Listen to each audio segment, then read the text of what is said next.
This is Opposite Attractions, Season 3, Episode 2, Building a Building, The Challenge, Design and Anchor Attraction.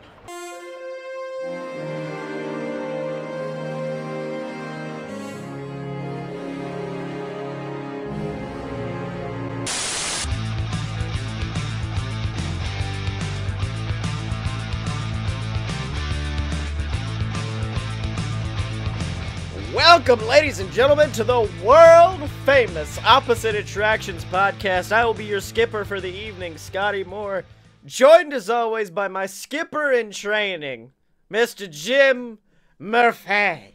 Yeah, I was actually named after the famous explorer, Dr. Albert Jim Murphy. You do not want to see the backside of me, but Patreon, I guess. Yes, patreon.com/loadedvs. Go right ahead. That's what you get as soon as you sign up, is a postcard of the behind of Jim. So it's about as flat as that waterfall, let's be honest. And somewhat as moist. Oh, God. You didn't have to add that part, Jim. It's sweaty in here. I'm sweaty. Mm-hmm. Man, Jim, you're making like Maleficent for this episode because you are on fire. Dude, all I saw was like, because I get these news updates underneath my Google, and at one point it was just like, parade float catches on flyer. And I was like, oh, ha, ha, some parade somewhere got fucked up. But then above it, it says, recommended because you enjoy Disney? And I went, no. It was somewhere else, but you like Disney, and so you wanted to laugh at their pain. Yeah. Like the minute I read Dragon Float catches on fire, I was just like, ha ha, you dumbasses. Then I saw Disney. I was like, Maleficent, no. Uh-oh. I knew immediately what happened. That was a very bad problem. Yeah.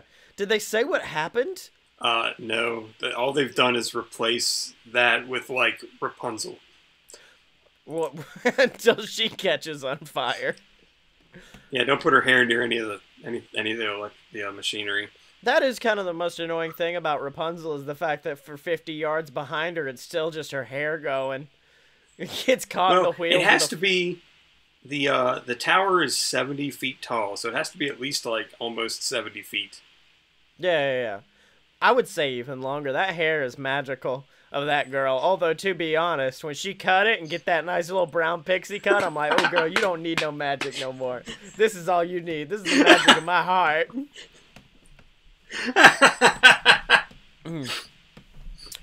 So yeah, that's always fun. That's one of those times that I miss being between that and Dwayne The Rock Johnson getting on the Jungle Cruise. It's times I miss being able to go to Disney every day, so I could just keep enduring shit like this.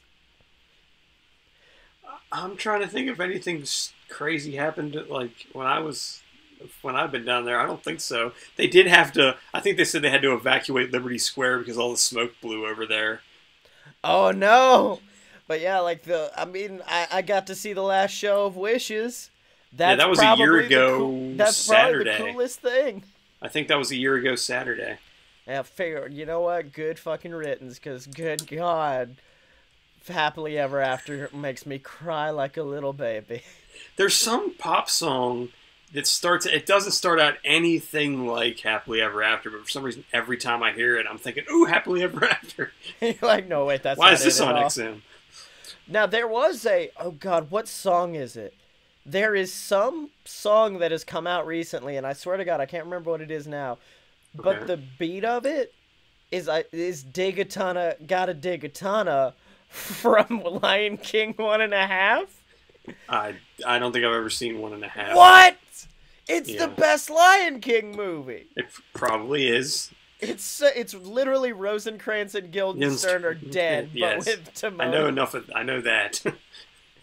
But no, it's I don't know why Disney can only produce dope-ass songs about digging.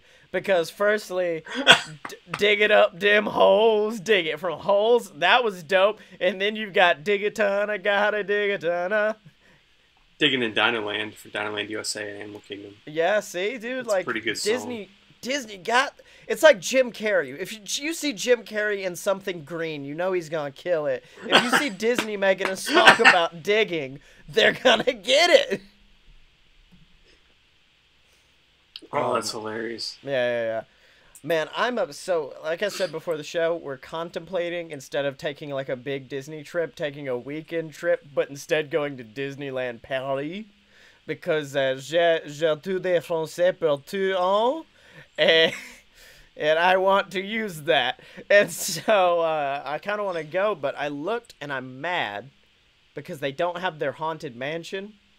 Instead, they have like Mystic Manor or some shit. No. Disneyland Paris's mansion is called Phantom Manor, and it is fucking balls out spooky as shit. Wait, really? Because I know I've seen... it is legit kind of frightening. Like, there is no real humor in that sumbitch at all.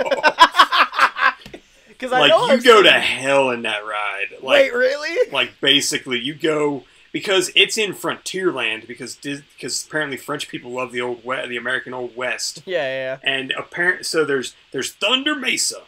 Yeah. And you go, and so the Thunder Mesa thing is tied into the mansion of, like, I think the storyline is that a woman wanted to get married, and I think after she was gonna get married, she was gonna like leave, and so her dad like murdered the husband without her knowledge, and like she didn't know what was going on, so she like locked herself in the house, and like and she died too or something, but like basically the dad is like the Phantom.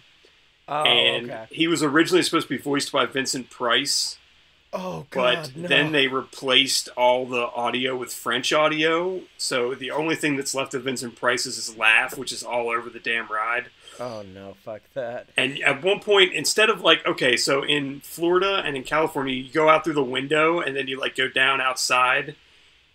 In this one, I'm pretty sure you go outside and then you go down into a grave and under the ground into the underworld. Okay. It's pretty, and then it's like you're looking at like Thunder Mesa, but it's like Hellverse. It's like it's hell. The upside down. We're in the basically. Upside down now. It is a spooky fucking ride. Jesus, I know, because I've seen Mystic Manor, which is I think that's Tokyo Disneyland, isn't it? Tokyo, yes. And that one's just like a fun little monkey, just being amazing. like, "What's up? Let me fuck some shit up for a while." Meanwhile, I've watched a video of that, and the way they do the opening scene where like the magic happens, I still cannot figure out how the fuck they do that. Everything in Tokyo Disneyland, because I know we've talked about it on the show, or did we talk about it on the show in the Tokyo Disneyland Pirates of the Caribbean? Oh yeah, the skeleton. where that damn skeleton just turned. Remember, it's like. The company that owned it, I don't think they technically own it now. Or actually, no, wait, they still do. Disney didn't technically own Paris, but they recently like bought all the stock or whatever. So now they are majority owners. Yeah. But in Tokyo, they don't. And Tokyo, they're just like the company, like the Oriental Land Company, is just like, we have tons of money here, make us a ride. And they're like, okay, tons of money, sweet. And then they make something that they would never put in the U.S. because they can't afford it. Yeah. I told you about. I think it was. It was during my orientation for Universal when I worked there at first, and they were talking about something, like they were just talking about new attractions coming, stuff that I couldn't talk about at the time, but I can now, Super Mario World. But at one point, someone just goes, "Oh yeah, I heard something about like them putting in some Dragon Ball Z stuff," and I immediately was just like, "Hold on, everyone else, shut the fuck up. I need you to talk again." What did you just say? And he's just like, yeah, they're supposed to do like a Dragon Ball Z attraction. And they're like, oh, no, that's only going to be in Japan. I'm like, okay, cool. We'll take us to Japan. That's where I'm working now. Because apparently they had like these summer of anime. So they would have attractions based on Dragon Ball Z. And then I think they had the Attack on Titans, but just like throughout the park so you could pose with them. When you go, if you decide to go to Florida and not France, in China, in the China Pavilion at Epcot, in the middle, like they have a whole thing about Shanghai. Yeah, I'm assuming it's still there. That is a fucking awesome little display. I know what you're talking about. And then and then in Japan has the kawaii, I think, still. Oh yeah. Like the cute plushies. It's, oh my god. I feel like I'm in my mid-30s. I'm like, this is so awesome. Look at this. Meanwhile, my version is every time I see one of those Dragon Ball Z Scouters, I'm like, I want it. I never buy it, but that's where they would have taken you if you said you wanted to go to Japan. They would have taken you to Epcot and dropped you in the Japan pavilion. And I'm just like, awesome. I'm about to eat so much damn nasty candy. It's the best. What was it? I was about to say something about, I think Epcot or China or no. It was about the fact that I am still going back to Orlando. I'm just not going on a big trip. Me and Blake are going to see New Japan Pro Wrestling in June in Orlando, and we're definitely going to utilize the fact that we know some people down there. I don't know when, but one of my coworkers is going down to. I'm assuming they're going to Universal at least one day, but he did tell me that they're going to Animal Kingdom, and he's never been, as far as I know, he's never been to a Disney theme park. Oh no. But he's going to Animal Kingdom, and I said, well, here's the deal. Just when you look at the weather, and they tell you that it's going to be 90 degrees, it's actually going to be 110 at the Animal Kingdom. Yeah. Take the temperature that it is normally, multiply that by 3. And then I said, are you going to try to ride Flight of Passage? And he said, that's the only reason we're going. And I said, get there at 7:30 in the morning. Yeah, good luck, my dude. I said, and enjoy your 5-hour line. I said, yes, the queue is amazing. It's wonderful in there. But it's 5 goddamn hours on a good day. All right, so Jim Murphy, this is a podcast where we delay the inevitable, which is where we have to do what we actually do this show for, which is to build our own theme park, because we're the only ones who know how to do it. And that reminds me. I was watching BattleBots on the Science Channel. Yep. And they did some match, and they mentioned that one of the guys' bots, the guy that's running it, was a former Imagineer. Mm-hmm. And his bot got set on fire and died. Oh no! What was the bot's name? Maleficent? The bot's name was Mecha Rampage, I think. That's a dope ass name, actually. I think I'm gonna put it in my park. But yeah, we've gotten a bit lazy with the 3rd season. There's no themes or concept. It's just let us run fucking wild. You have a theme, and your theme is that it's a bunch of dicks connected by your intellectual property. My theme is cocaine. I'm working on my theme of like the history bit of it. Yeah. Because I'm thinking if I'm going to be like the Walt Disney of this, and you're going to be like the Norman Bates. Oh, okay. A few days ago, you said Willy Wonka. And then you called yourself a psychopath, so I had to change it up. Hey, Willy Wonka's a psychopath, man. Come on. So I'm thinking that I would have to have some presence. If because you would have a presence on your side, I'd have to have a presence on. I'm thinking that I would have to wear an all-white suit with powder blue trim. Oh, okay. And maybe a top hat. I don't know yet. I thought you were going to use this to lead into the fact that your attraction is a giant, the robots, the giant robot dinosaur they used to crush, except it's you instead. So it's a giant Jim Murphy that crushes cars at 6:30 p.m. every night.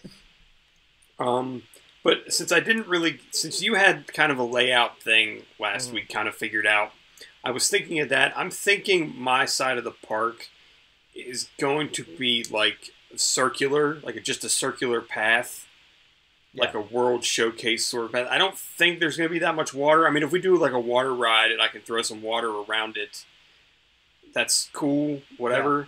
But I'm thinking the middle of the area, just imagine a wheel, and so the inner part of the wheel would be shopping, dining, etc. Yeah. And also some other little because I want to do that whole I'm doing that theme park, amusement park history sort of a deal. Yeah. So there might be some little things in there for that. But let's see, how am I going to go about this? I'm not going to count this as an attraction. Okay. But I'm thinking so then the outside edge would be all the show buildings. Mm-hmm. And I'm thinking I want to connect them with a People Mover Tomorrowland Transit Authority style system, Okay. except that at each building you can actually get off and walk around and then get back. Like there would be stuff on like a second floor of like the queue. Oh, okay, So, that's cool. so like the queue's the first floor. I mean, there's some other stuff, and I'll get into that when I get to my attraction. But like but then the second floor would have like it would be like you could actually maybe see into the rides from up there. Oh, Like, okay. or at least parts of the, like, maybe there'd be some part of the ride where you could actually see, like, what's going on. Kind of like how when you ride, like, the train, you can see, like, Splash Mountain, or when you're on the TTA, you can see Buzz Lightyear, or whatever.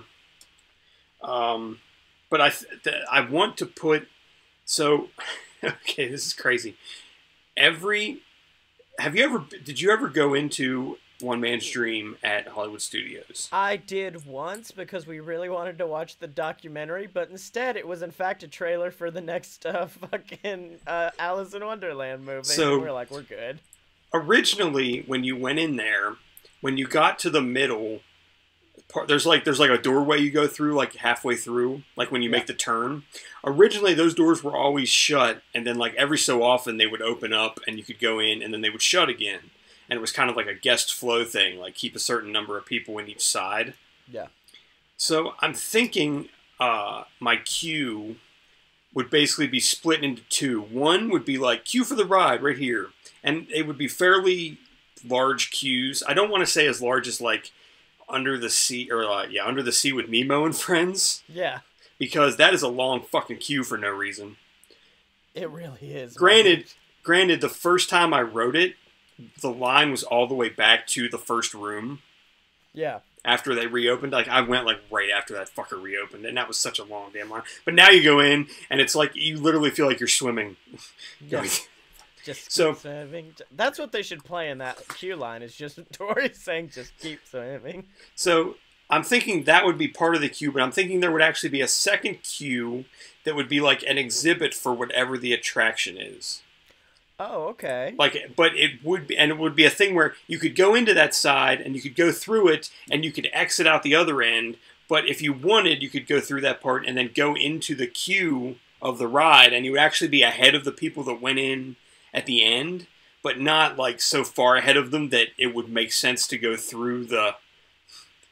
Why not make it like a fast pass thing where like instead it's in a brain pass. Yeah, I'm saying you can go in there and you can just, like, if it's not a ride you really want to ride, you can just leave. Like, it would be like kind of like a chicken exit sort of a thing. Yeah. But if you go through it, you would actually be closer to the front. But like I said, like, it wouldn't be advantageous at, like, rope drop to run through the exhibit and then go in the line. Like, it would still be faster if the line was empty to go the other way.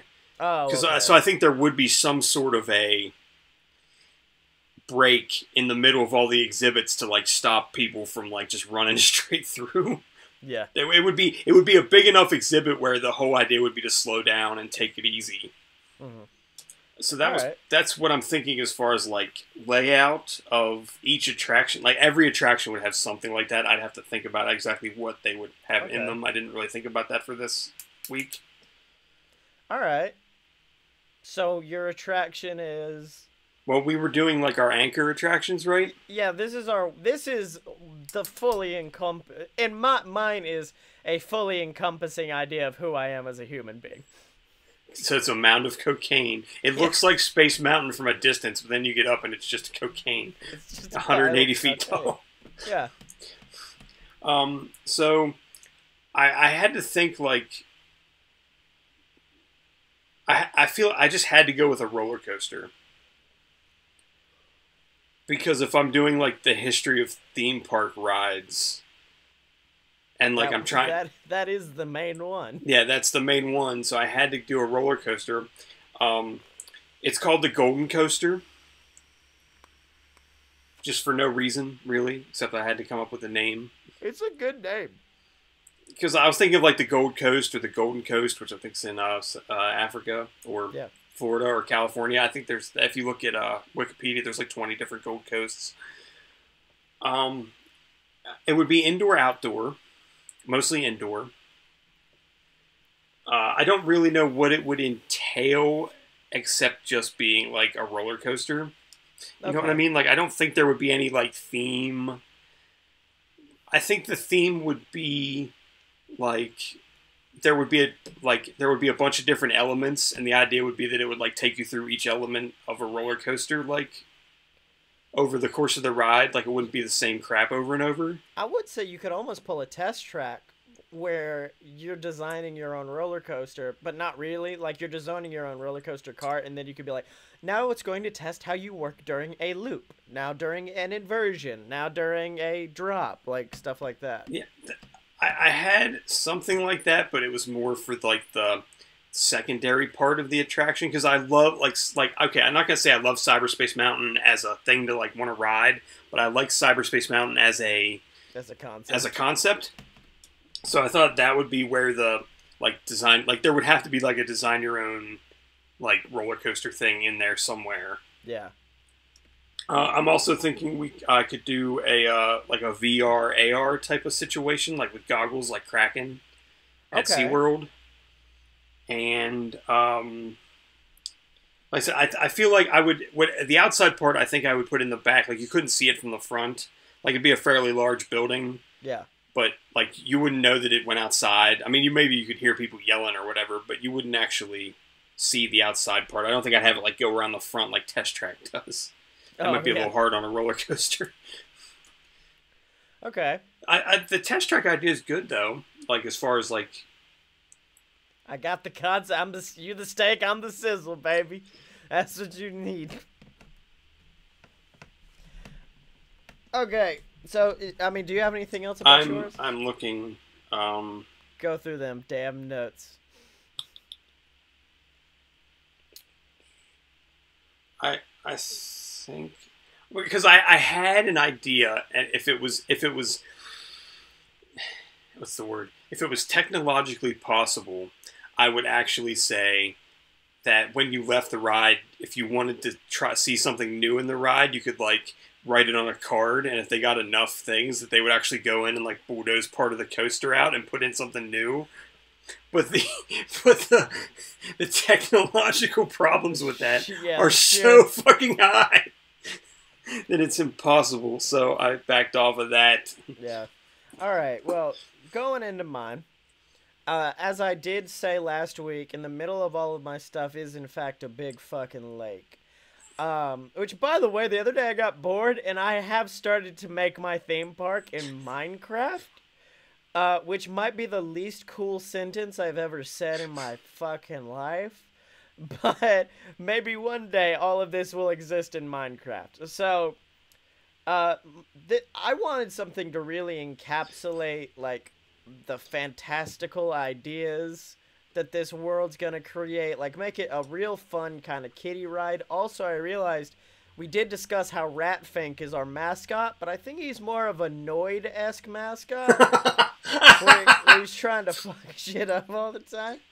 So, this one is called The Secrets of the Unicorn. It has a 0 drink minimum, because this is going to be assumedly what a lot of people start with. This is going to be your first ride of the day, so I want it 0 drink minimum, that way you're fine. Also, I want you to be at 0 drinks because of something that happens at the end of the ride. So, essentially what this one is you walk to the center of the lake, and there's like this diving bell kind of thing that you get in, and an elevator brings you down into a mine that's got like all these beautiful gems in the wall. And Help, I'm in the wall. Yeah. And so, all over the walls. And it's kind of like Seven Dwarfs Mine Train when you get to like the shiny diamond section and you're like, this is really pretty. It's like that, but everywhere. And also you see like these big like structures made of, natural formations. I say that. And it takes you into the underbelly of my world, which I've now named Scotland. Which is a totally original name that I've not stolen from any country. And essentially, you're on a quest to find the cave of the mystical unicorn. The precious animal, mythical creature, the official animal of Scotland and Scotland. And so you see these big structures, natural formations, but then the lights cut, and you go on a Pirates of the Caribbean-esque drop into the world of the Rat Fink. This nasty-ass green rat who wants to use us. So in the cart, he's using us as bait to try to attract the unicorn, because we know the unicorn in its beautiful majesty would never allow anything bad to happen to these people who are in its like lands. So the unicorn's gonna come to save us, and the Rat Fink's gonna use that the opportunity to kill it and eat it. This is a kid's ride, by the way. So, but then all of a sudden, the unicorn shows up, and the Rat Fink is like, "Oh, it's dinner time now, baby." But the Rat Fink does not realize how bigger the unicorn is than he. And the unicorn just runs him through with his horn and kills him. Which is weird when you see him walking around the park later in the day. You're like, wait, didn't you get stabbed? I got better, I don't know. Hey, you're the one that says Winnie the Pooh dies at Winnie the Pooh, so... Yeah. So, I mean, that's what happens. We're just gonna say Rat Fink took a nice long nap with a unicorn scar in his belly. And you could do that, like, on the... Like, he could be wearing, like, a belly shirt and have, like, the scar across his chest. Yeah. So, then the unicorn, like, turns and he hooks, like, a cable to you. And he uses that to pull you up to the main... This is kind of like on Spaceship Earth, how you have, like... You've got, like, that area you go into at the end where it's got all the cool technological things. Except this is the lair of the unicorn. So it's got, like, cool gemstones. You can go mining for gemstones in this area. There are, like, musical games you can play with the gems. Like, use them to make notes and stuff like that. It's a... Oh, fuck! There's a bug! Bug! No, what the fuck? Okay. Sorry about that. Anyways. This bug just pimped up like, this is a real good idea. I like it. And so, now, here's the thing. You're going to have two exits on both ends that will lead you back up to the edge of the pond that you just exit. So that's how you get out. But, for the grown-ups in the audience... There's a fourth place you can go. And it's called the watering hole. Which is where, I don't know, do you listen to Schmanners? The Travis McElroy joint? No, I should, though. Well, they were discussing alcoholism. And, the history of, like, mixed drinks and stuff. And they talked about this guy. I can't remember much of the story, but all I remember is the fact that he made the world's largest cocktail by taking a drinking fountain, like, not a drinking fountain, like a normal fountain, filling it with rum and, like, all of these mixers, and had, like, dudes in boats canoeing across it to, like, get the drinks for people, and they had to swap out, like, every 15 minutes because the fumes were making them pass out. Welcome to Zima Lake. And I thought, I need that for my park. And that's why when you go into the watering hole, there are going to be like two normal bars set up, but also a giant lake of what I like to call cave water. and it consists of rum, blue curacao, pineapple juice, and coconut liqueur. It's literally just a Blue Hawaiian, and that's it. But I don't give a damn.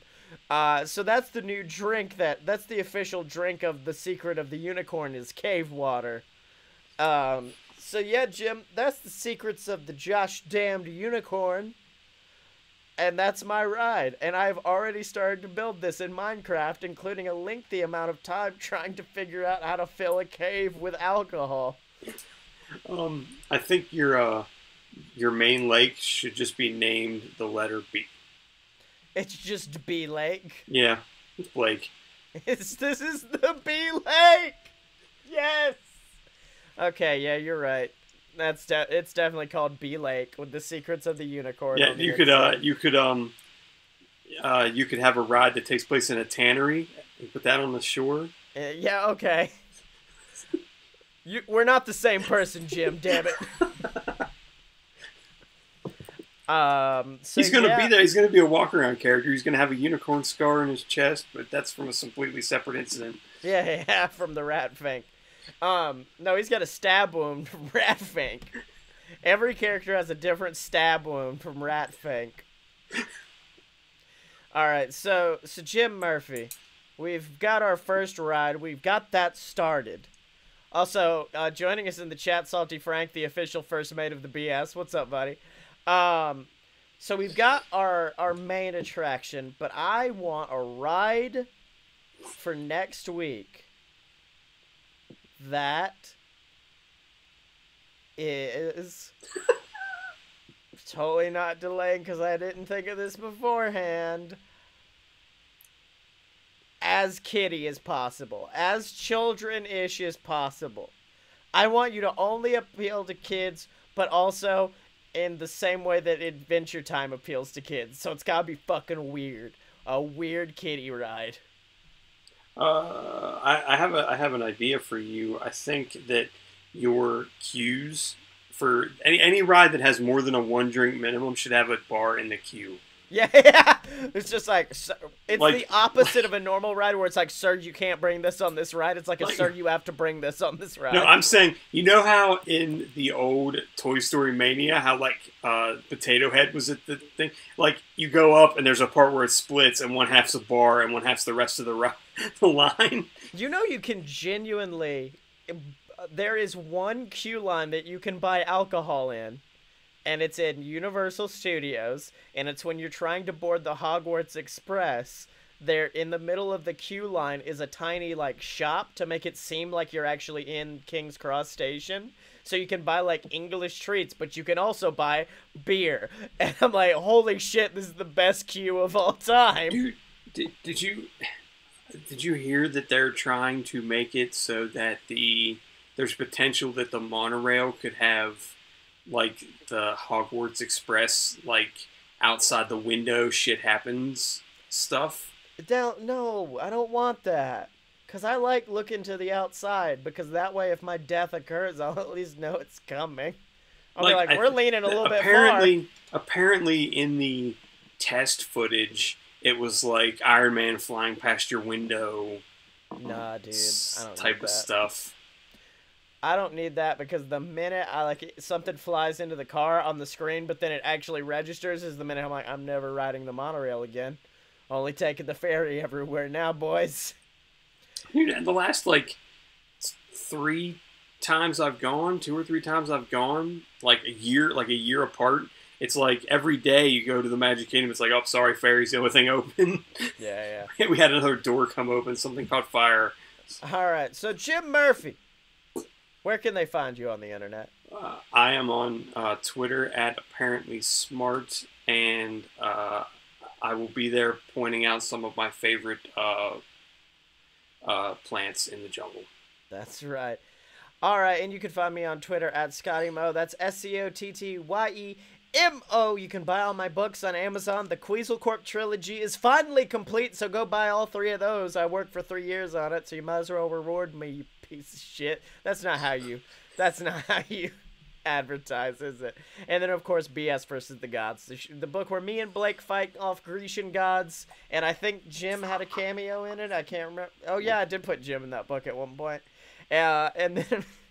And then, of course, ladies and gentlemen, make sure to support this show and all the other BS Network products like A Load of BS and Fight Boys over on patreon.com/ALoadofBS. It's what helps us keep the shows going. It's actually what helps us create new shows, like our brand new show that's coming out next Tuesday, hopefully. We haven't gotten anything recorded yet, but hopefully it'll be out for you guys then. And then, of course... Say what the name of it is. No! I don't want to. It's a surprise. I don't want to advertise. It's a surprise, Jim Murphy. And then, of course, make sure to check out all of the older seasons of Opposite Attractions where we built Vista, our interactive streaming theme park, and, of course, our superhero theme park, Apex. Check all that out on opposite-attractions.com. And remember, you can find Jim and me on Twitter at show. That's spelled OPPATTSHOW. Are you down with O? P.